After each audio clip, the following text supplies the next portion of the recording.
Magandang araw, magandang hapon at magandang gabi sa ating mga kababayan sa iba't ibang panig ng mundong ito. Muli po, nagbabalik Coach Oli, News PH. Huwag pong kakalimutan, Coach Oli. At saka doon sa ating mga kababayan na hindi pa nakaka-subscribe kay Coach Oli, subscribe na po.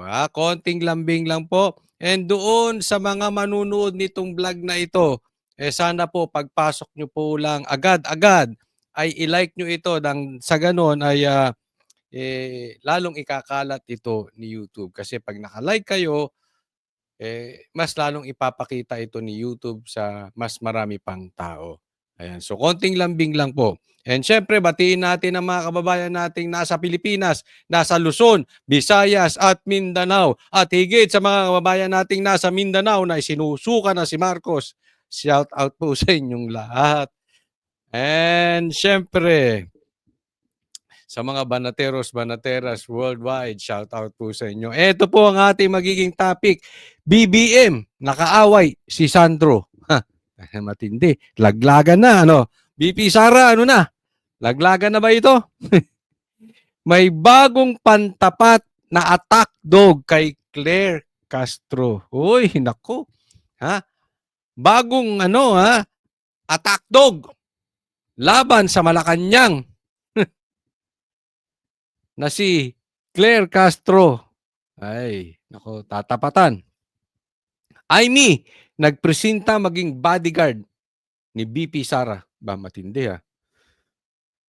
Ang kapal ng mukha talaga nito si Aimee.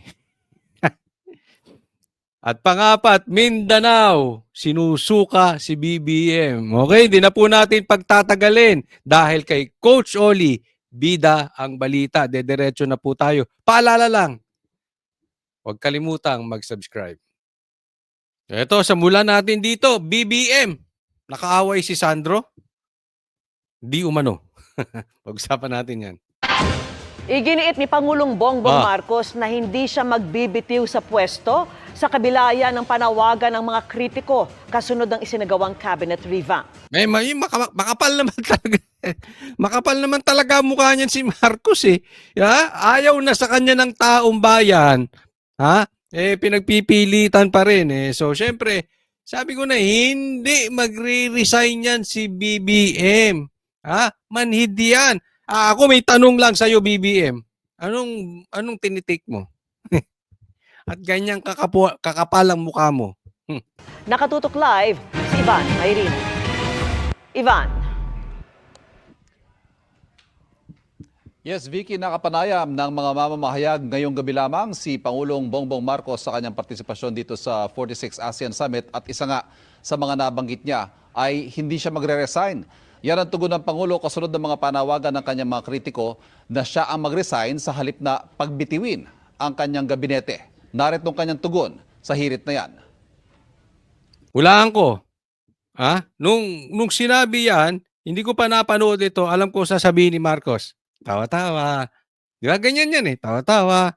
Nung pinagda-drug test siya, anong sinabi niya? Why should I? Tapos tawa-tawa. Tawa-tawa. Ganyan si Marcos eh. Alam mo kung bakit tumatawa? Self-defense po yan. Defense mechanism yan na kunwari, yung sinasabi sa kanya, hindi siya affected. Kaya bugoy na bugoy, no? 'Di ba? Parang totoy na totoy.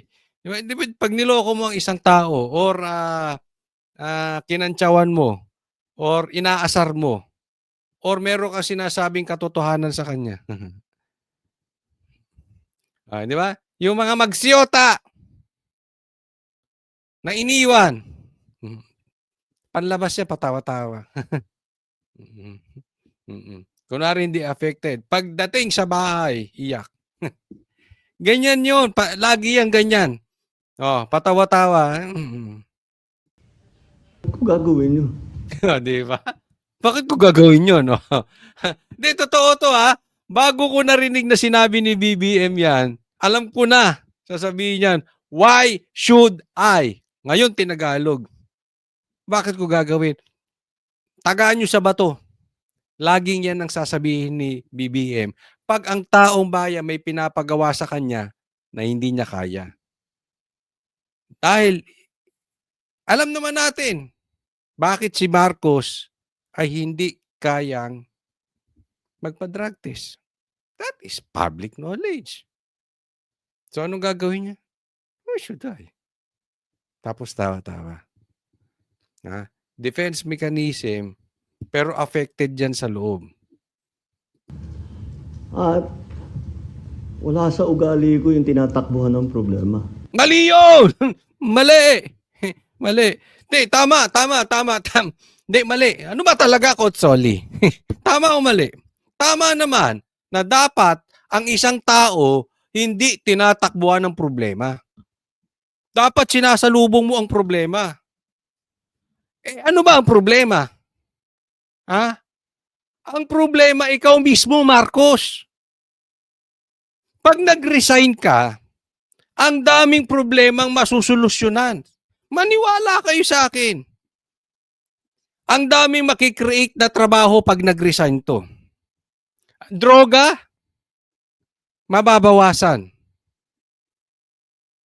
Yung mga magnanakaw, mauubos.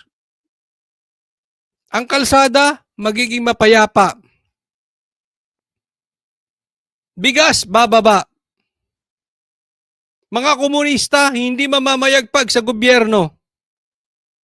Mga CPP, NPA, talagang mawawala na.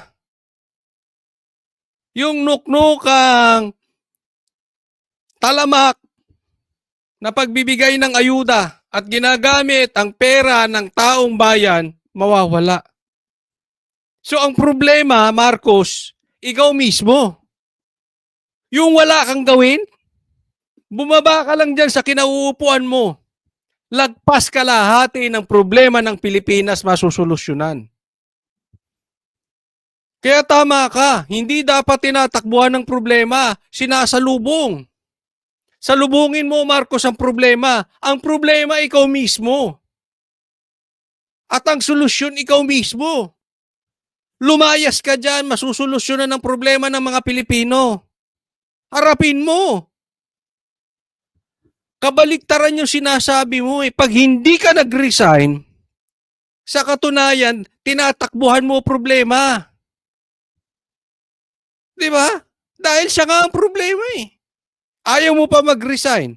Di takbo ka ng takbo sa problema. Gaya ng sabi mo, hindi mo tinatakbuhan ng problema. Anong sigaw ng taong bayan sa'yo? Magpa-drug test ka. Ayaw mo magpa-drug test. Di ba pagtakbo sa problema yon? Di ba? Seriously. Sasabihin na naman ng nagtatago ka sa saya ng ano mo, ni Claire? Sasabihin paulit.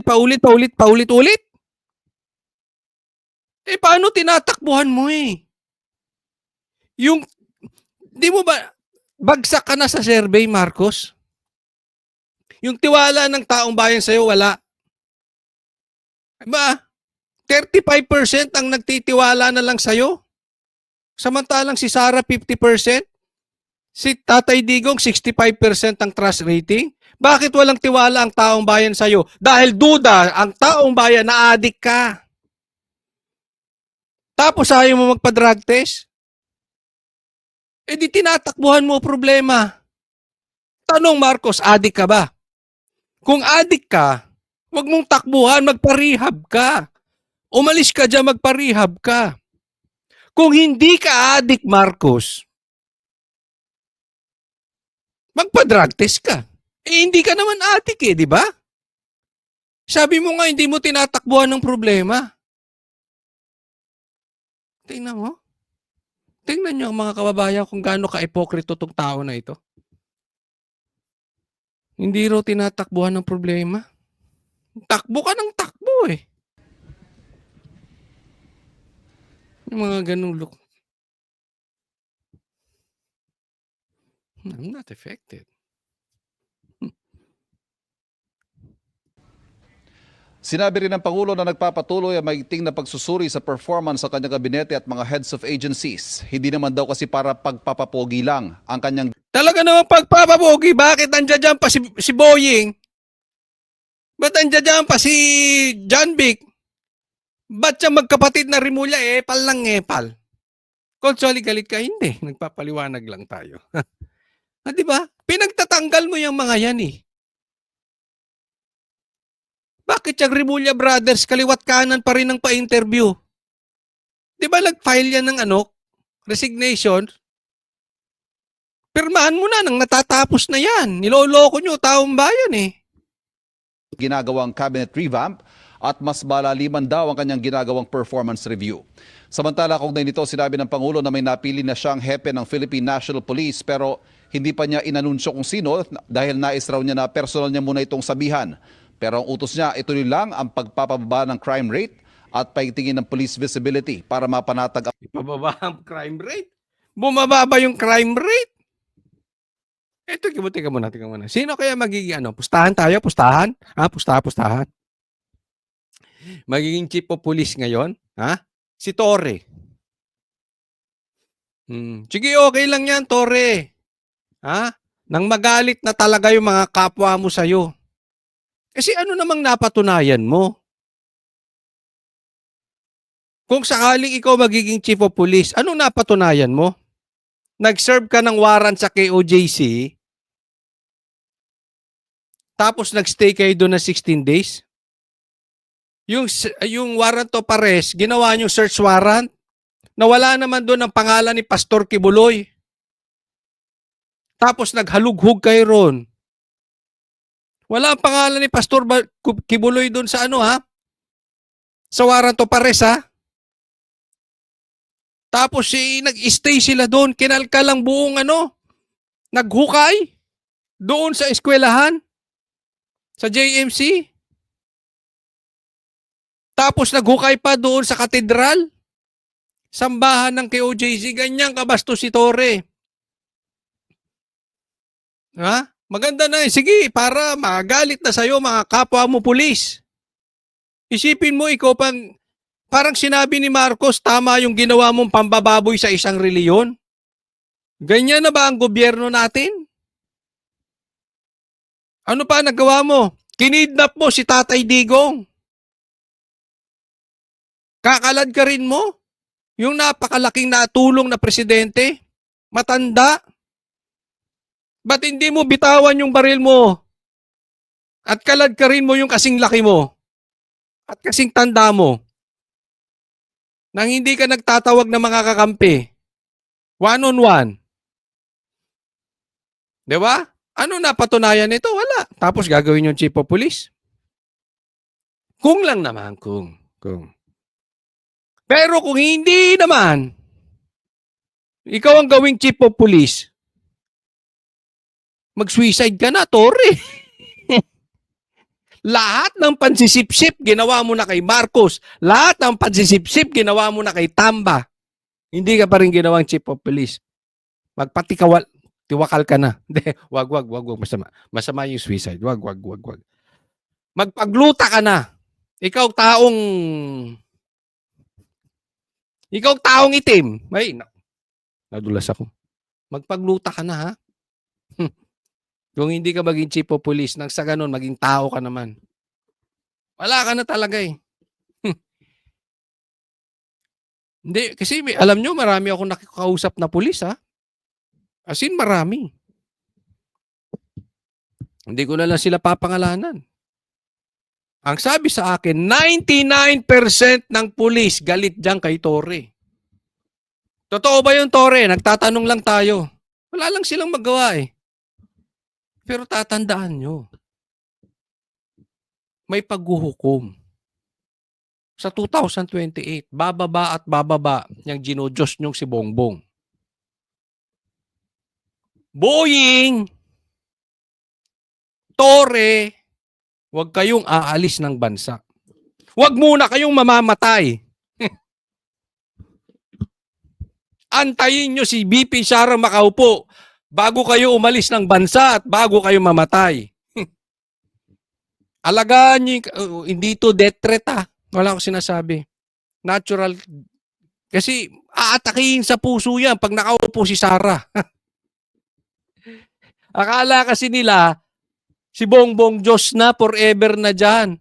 Tapos ang akala ng mga yan, katapat, pagkatapos ni Bongbong, meron na namang kakampi katulad ni Tamba, uupo. Paano kung hindi? Si BP Sara makaupo. Ako'y naniniwala si BP Sara maupo sa 2028. Baka atakihin sa puso niya, wag muna kayong mamamatay. Pagdusahan nyo si BP Sara. Ha?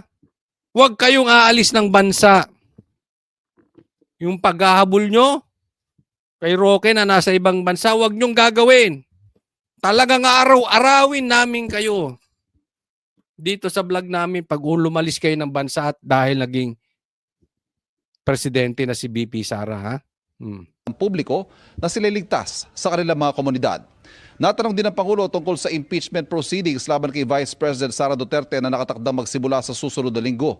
Ayon sa Pangulo, hindi nagbagong kanyang posisyon na ayaw niya ng impeachment, pero kailangan na lang hayaang gumulong ang proseso. I didn't want impeachment. Lahat ng kakampi ko sa Kongreso hindi nag-file ng impeachment complaint. Ayaw daw niya ng impeachment. Lahat ng kakampi niya hindi nagpirma sa impeachment complaint. So nagkaaway kayo ni Sandro. Kasi pumirma yung anak mo. Kauna-una ang pang pumirma. So hindi mo kakampi si Sandro? Kaaway mo si Sandro? Anong pinagawayan nyo ni Sandro?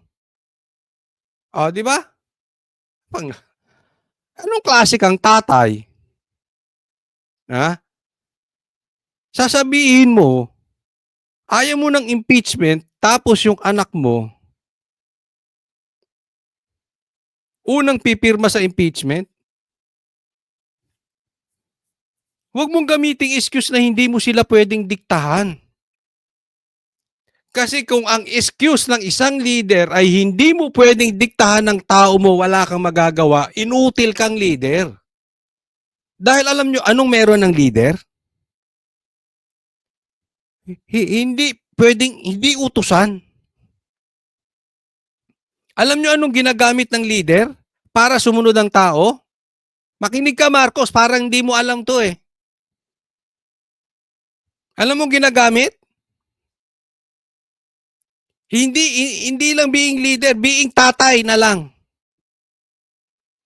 Para sumunod ang anak mo or para sumunod ang mga tao mo, anong gagawin mo? Hindi utos. Influence. Yan ang totoong leader. Yung leader na hindi nilagay dyan dahil sa apelyido ng tatay. I'm talking about the real leader that they earn it from the bottom top. Saan sila magaling? Influence. You don't have that, Marcos. Kaya nga sabi ko, inutil ka. Kung totoong sinasabi mo at ng mga kakampi mo na ayaw mo sa impeachment, tapos yung anak mo, tapos yung pinsa mong nilagay na speaker, pumirma sa impeachment, inutil ka. Wala kang influence. Kung gagamitin mong excuse yung hindi mo sila pwedeng utusan, hindi mo sila pwedeng diktahan. May magagawa ka, Marcos.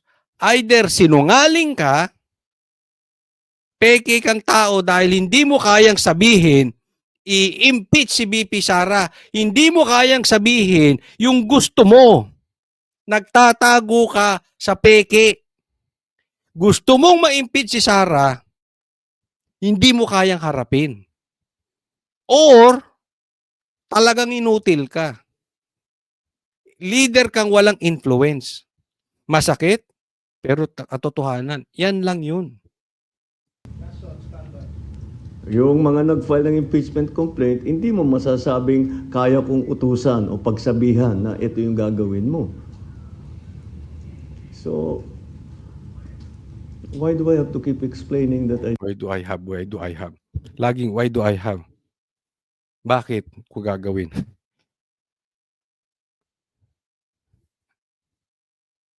Yung mga pumirma, hindi mo pwedeng utusan. Yun ang sinasabi ko eh.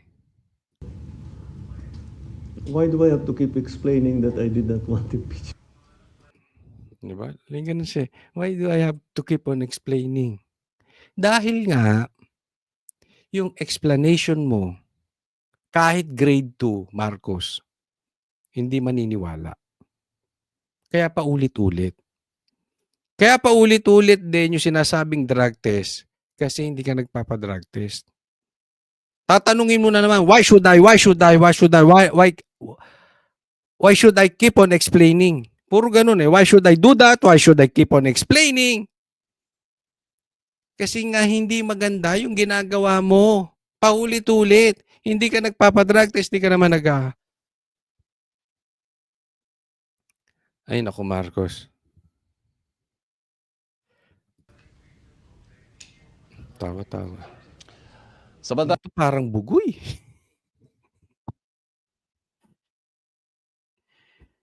Alam mo ibig sabihin? Di ba minsan sa tropa meron yung batukan? Parang ito si Marcos. Kung hindi alam mo, isa to sa pinakakawawang nilalang kung hindi Marcos apelyido nito. Batukan to. Tawa, bugoy na bugoy. You have no personality, Marcos. Ay nako. Vicky, balik Pilipinas ngayong gabi ang Pangulo mula dito sa Kuala Lumpur, Malaysia. At live mula sa Malaysia, Ivan Mayrina nakatutok, 24. Yan, next topic tayo.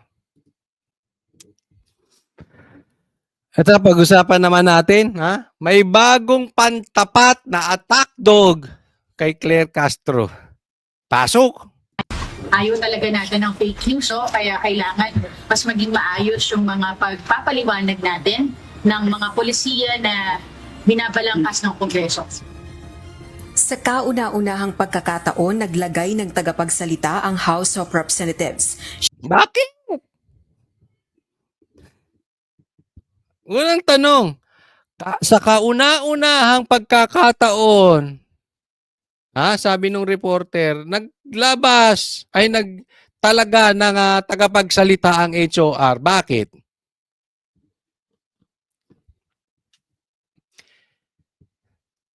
Hindi mo rin kaya magsalita, tambaluslos gaya ng pinsan mo? Pare-parehas kayong walang personalidad? Ang meron lang kayo apelyido, titulo, walang kakayanan. Di ba bakit? Isa sa nakikita kong possibility nito.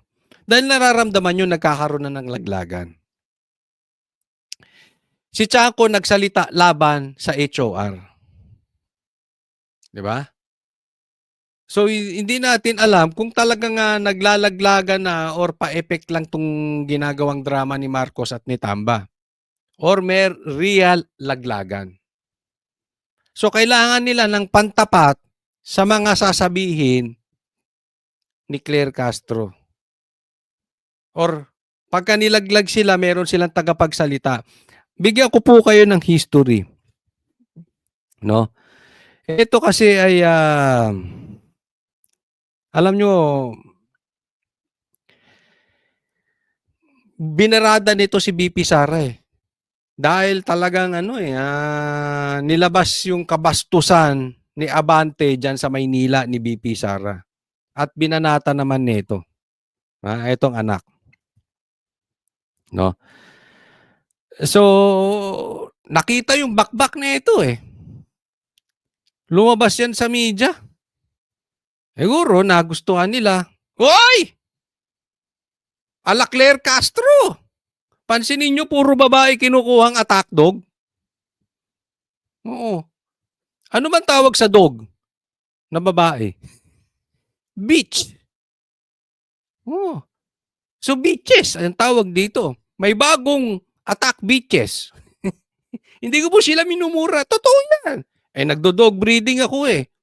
Bitch talaga tawag doon sa asong babae. Bitch. Be my bitch.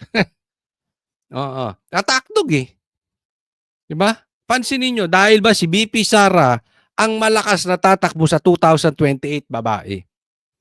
At hindi nila makontra si BP Sara kasi wala silang pantapat. Kahit kasi Tatay Digong eh. So anong pinantatapat kay Tatay Digong? Babae. Anong pinantatapat kay BP Sara? Babae din. So sino ang salita ng salita in behalf of Malacanang? Si Claire Castro. Babae. Sino ngayon ang magsasalita? Sino ang spokesperson ngayon? Babae. O, di ba? Pero ako pupusta sa inyo. Magiging mirror to. Magiging salamin to ni Claire Castro. Anong ibig mong sabihin, Coacholi? Si Claire Castro wala namang sinasabing plataforma, wala namang sinasabing plano, wala namang sinasabing proyekto, wala namang sinasabing maganda about the government. Na yun dapat ang kanyang trabaho. Ano lang sinasabi niya parate? Atakihin si Sara, atakihin si Tatay Digong, atakihin lahat ng mga kaalyado ng Duterte. Their position is just against Duterte. Pustahan tayo. Ito rin ang gagawin nitong babaeng ito. Mirror. Salamin ni Claire Castro. Hindi naman ito sasabihin ko anong magandang ginawa ng HOR. May nagawa bang maganda HOR? Hindi. Kanya-kanya naman kasing distrito yun eh. Ba't kailangan ng spokes? Wala ding sasabihin to kung hindi atake kay BP Sara, atake kay Tatay Digong, atake sa mga Duterte, atake sa mga kaalyado, atake sa mga kaibigan ng mga Duterte. Tagaan nyo sa bato to sinasabi ko. Orasan nyo lang. Sasabihin nyo, oy, ang galing ni Cotsoli, manghula. Nahulaan, yun nga din ang sinasabi niyan. Oh. Lahat ng mga tinalaga ngayon, si poverty alleviation, si Gadon, anong poverty naayos niyan, lalo naghihirap ang Pilipinas. Wala namang ginagawa yun kung hindi umatake. Si Torre, ano bang naitulong sa Pilipinas? Atake rin sa Duterte. Even yung attack niya kay Pastor Kibuloy is because that is an attack against Duterte. Kasi alam nila matalik na magkaibigan si Pastor Kibuloy at si Tatay Digong. At alam nila, and everybody knows, this is public knowledge. Malaki ang naitutulong ni Pastor Kibuloy kay Tatay Digong. Kaya inatake si Pastor Kibuloy eh. Again, that is an attack against the friends of Tatay Digong. The attack against the Dutertes. Ano ba nangyayari sa Pilipinas ngayon? Parang lahat na lang ng oras ng gobyerno, resources, influence, even the position, gagamitin laban sa Duterte. Even yung mga tinatalaga nila, against the Duterte. Siya si Attorney Princess Abante, anak ni Manila 6th District Representative Benny Abante. Tawanan muna natin yung tatay nito. Talo kayo. Hay! Di ba? Natalo, pakonsuelo de bobo, ilagay yung anak. Kasi nakita ko bumatikos to eh. Babawi ito kay BP Sara, babawi yan. Ha?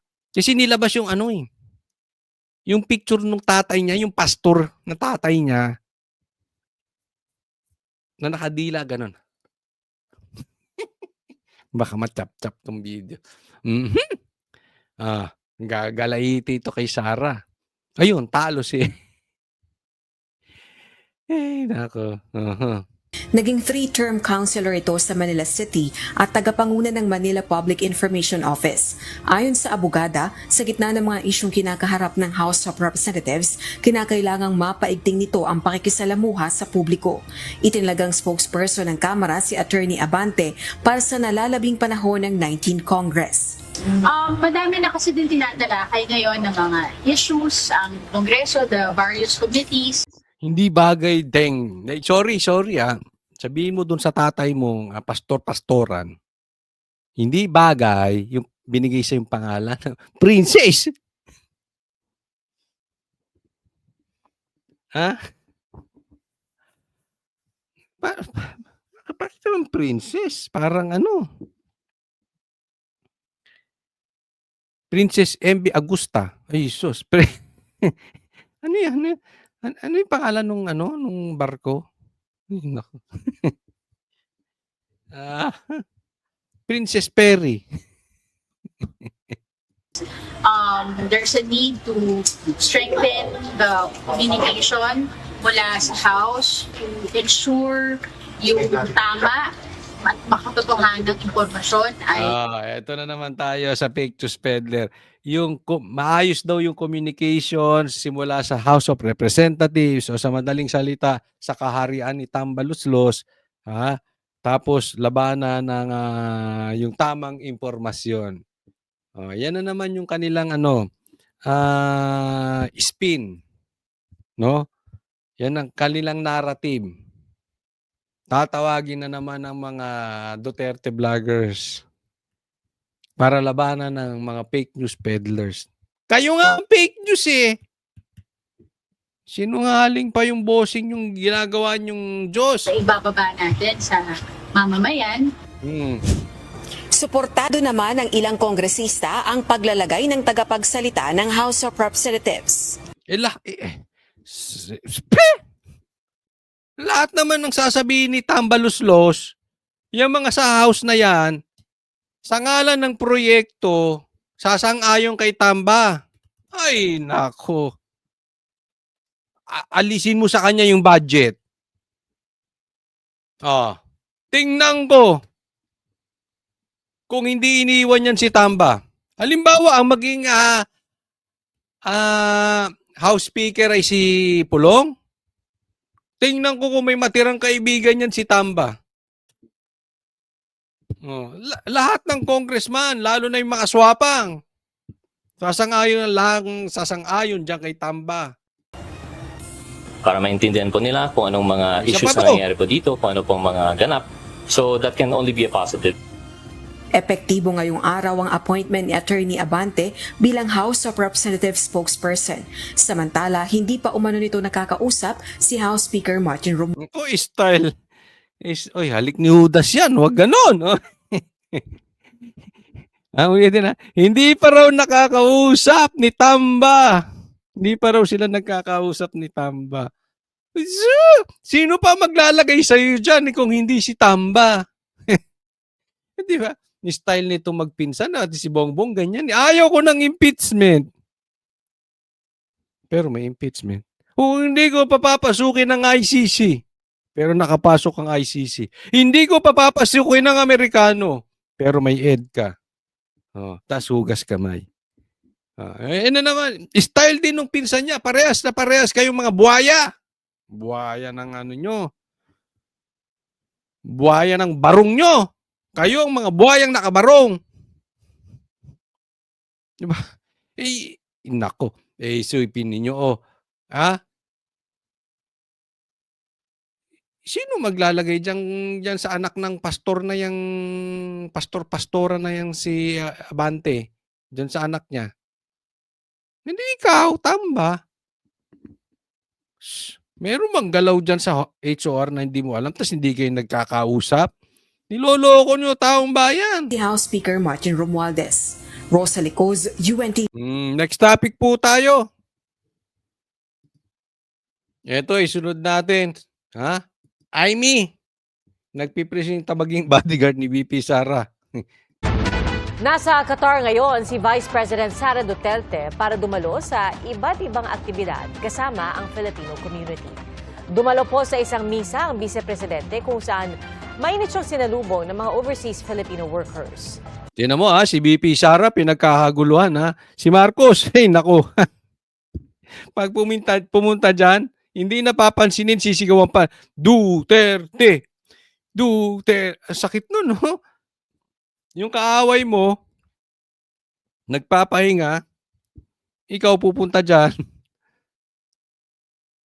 pupunta ka sa iba't ibang lugar, kakampanya, sisigaw nila Duterte. Duterte. Si VP Sara pinagkakaguluhan talaga, pambira. Nakatakda rin bumisita ang pangalawang Pangulo sa isang health center kung saan ilang Pilipino ang nagtatrabaho. Ayun!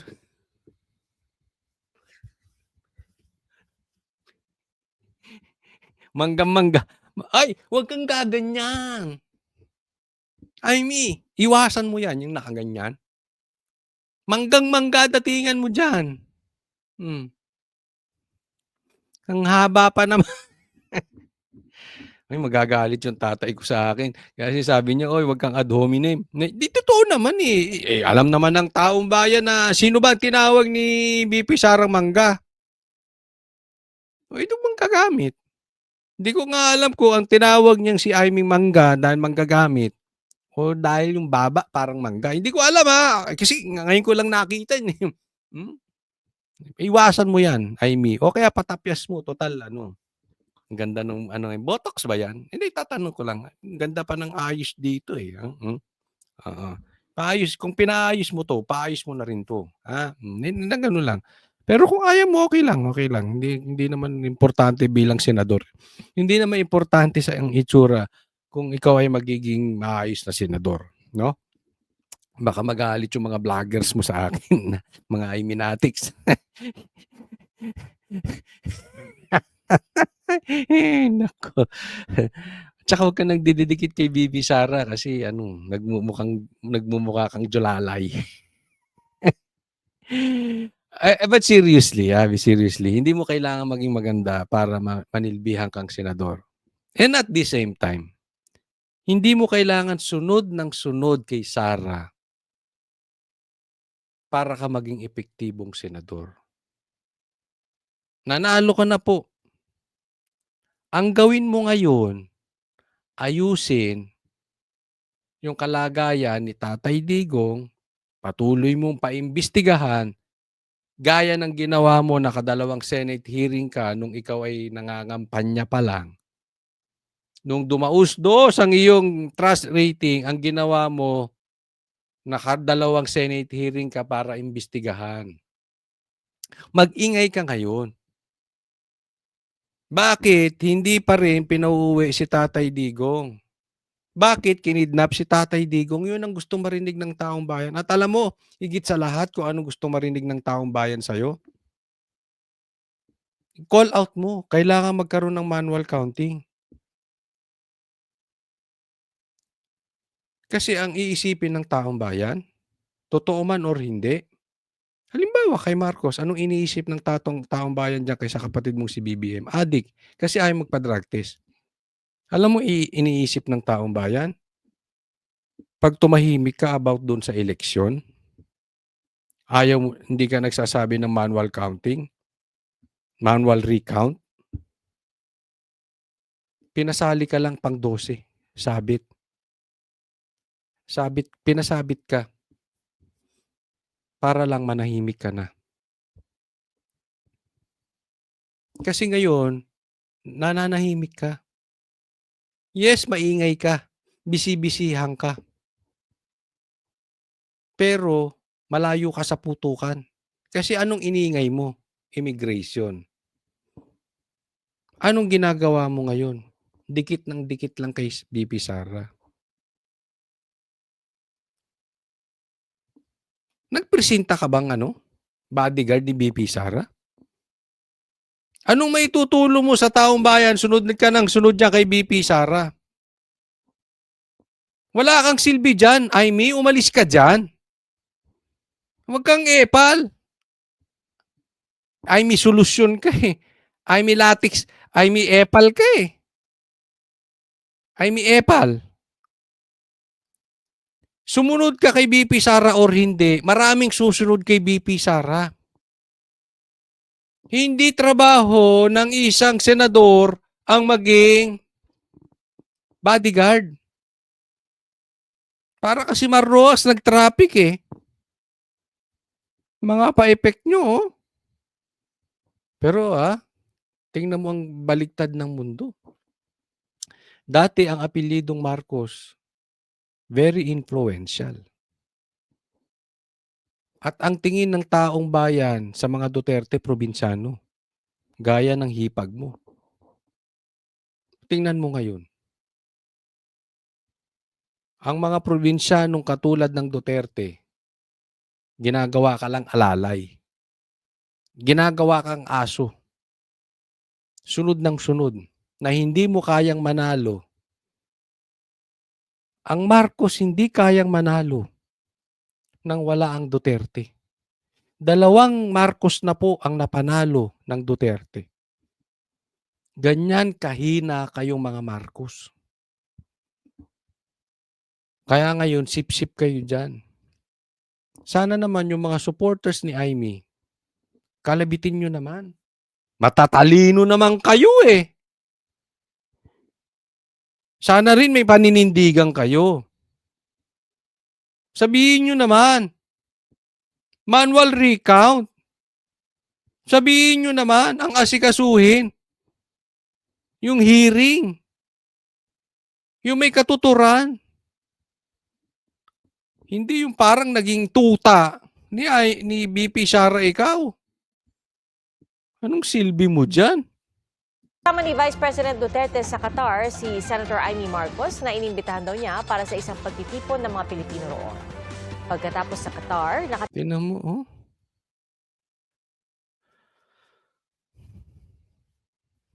Hindi.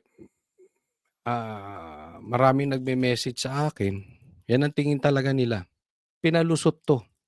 Kasi may 17 million votes. So ang tingin talaga ng taong bayan, nagkadayaan. Paliwanag ko lang mabuti sa inyo. Maraming naniniwala nagkadayaan. Duterte talaga ang nanalo. So kung nagkadayaan, bakit nanalo si Amy? Okay lang kasi kung top 1, top 2, top 3, top 4, top 5, top 6K. Okay lang yun. Di ba? Ito kasi top 12.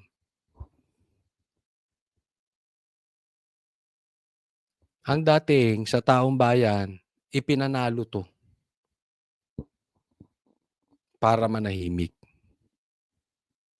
Tanong ko sa iyo, Amy, totoo ba? Kasi ngayon, nananahimik ka. Sana naman, hindi ka magaya sa kapatid mong budol-budol. Tama na po ang panloloko ng mga Marcos sa taong bayan. Sana, kung paano ka na ipanalo, ituloy mo yung ginagawa mo. Huwag kang manahimik. Patuloy ka pa rin mag-ingay gaya nung ginagawa mo nung kampanya. Sana hindi ka rin budol gaya ng ibang Marcos. takda ring bumisita ang Vice Presidente kay dating Pangulong Rodrigo Duterte sa the Netherlands. Sa June 4, inaasahang babalik ang Vice Presidente sa Pilipinas. Ayan, next topic po tayo. Ito, pag-usapan natin. Marcos, sinusuka na ng Mindanao. Posibleng nakaapekto ang bangayan ng Marcos administration at ng mga Duterte sa tiwala ng taong bayan sa Pangulo. Kasunod po ito ng pagbaba ng trust rating ni Pangulong Bongbong Marcos sa survey ng Pulse Asia bago ang 2025 midterm elections. Partikular na bumabayan sa Mindanao. Ang tingin ng isang political analyst na hilang trust rating ng Pangulo nang iparesto si dating Pangulong Duterte para i-turn over sa International Criminal Court. Mindanao will always be Duterte power block, whether we like it or not. Talagang hindi sila basta-basta matitinag dito sa Mindanao. Yan ako, naniniwala ako totoo sinasabi. Malakas talaga. Ngayon lang nangyari talaga yan na merong ganyang kalaking balwarte. Halimbawa, ang Marcos, di ba, Ilocos. Di ba? Pero ito, buong Mindanao, balwarte ng Duterte. Antindi po niyan. At saka, hindi lang po balwarte. Mistulang black voting. Diba? Panalo nga sa Mindanao ang Duterte ni. Kaya nakakapagtaka. Bagamat hindi naman kasing laki ng buong Pilipinas ang Mindanao, pero doon pa lang nakausad na, nakauna na po ang mga Duterte. Kaya nagtataka talaga na may 17 million overvotes tapos hindi nanalo ang Duterte, no? Kasi nga hindi binibilang yung pagka bumoto ka tapos overvotes. Karamihan na nag-overvotes Duterte. Kasi pag nag-12 daw, mali ang basa. Yan ang sinasabi. Mali ang basa nung counting machine. Iba ang nababasa. Karamihan ng Duterte, boboto yung Duterte tapos +2. 'di ba? So, talagang well, anyway, kaya naman talaga ayaw ng manual recount ng COMELEC. Pero kitang-kita naman, hindi lang Mindanao, but specifically Mindanao, solid po talaga sa Duterte 'yan. Even sa Duterte, yung mga tumakbong senador. Definitely may hirapan talaga, no? Kahit na sinong politiko right now at this point in time to actually defeat the Dutertes or to put up even a good fight. Or even put up a good fight. Yung ibig sabihin kahit man lang sana medyo dumikit, hindi kaya. Convincing po, landslide lagi sa Mindanao ang Duterte. Against the Dutertes, especially in Mindanao. Sa parehong survey ng Pulse Asia, lumabas ding kalahati ang hindi sang-ayon sa pagsampa ng impeachment complaint laban kay VP Sara Duterte. Pero duda sa resulta ng survey ang ilang kongresista. Tanong ni House Assistant Majority Leader Ito, nagdududa daw siya sa resulta ng survey. O, anong masasabi niya? Zia Alonto Adjong, paano ginawa ang nasabing survey? Paano daw ginawa yung survey? Kumpiyansa rin si Adjong na hindi ia-acquit ng Senado si VP Sara. I'm optimistic that our senators would base their judgment on the merits of the evidences and the testimonies from both the prosecution team. Yan, sabi niya, naniniwala siya na ang Senado ay maghuhusga sa impeachment base sa ebidensya at saka mga witnesses. Mas lalong hindi mai-impeach si VP Sara. Kasi kung ang pag-uusapan natin ay yung traditional na botohan lang based on political sides, hindi mai-impeach din si VP Sara, pero pwede pang magdelikado kahit kaunti. Kaunti lang. Pero kung pag-uusapan natin, ebidensya, baka pati maka-Marcos hindi bumoto sa impeachment. Pumabor pa kay VP Sara. Bakit? Alam naman nilang katotohanan. Alam ng Pilipino, alam natin lahat, this is public knowledge, that this is just a political harassment kay VP Sara. So don't tell us yung sinasabi mo na based on confidential funds. Hello! Mas malaking confidential funds ni Marcos. Ano ka? So kung i-base natin dun sa sinasabi mo na ebidensya, baka 24-0. Alam naman kasi senador yan. Huwag nga tayong maglukuhan. Yung sinasabi niya na death threat, ang sabi niya, kung papatayin ako nung 3, gantihan. Ibig sabihin, pinatay siya nung 3. So sinasabi niyo ba mamamatay tao si Tamba, si BBM, tsaka si Lisa? 'Di ba? Ganun lang kasimple yun eh. Oh. Naku. Kayo, lalo kayong nasa house, tigil-tigilan niyo yung kasasabi na kung sa katotohanan lang tayo. Of all position in the whole Philippines, even in the whole world, kayo mga kongresista, wala sa lugar, magsalita ng ganyan.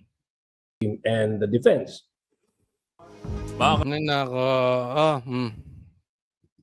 Huwag kakalimutan i-like po nyo tong video na ito and sana mag-subscribe kayo. Coach Oli News PH. Konting lambing lang. Baka naman, paki-check nyo kung nakasubscribe na kayo. Kung hindi, subscribe po kayo. Maraming salamat po. Magbabalik po tayo uli bukas. Para sa Diyos at Pilipinas kumahal. God bless everyone. Coach Oli po.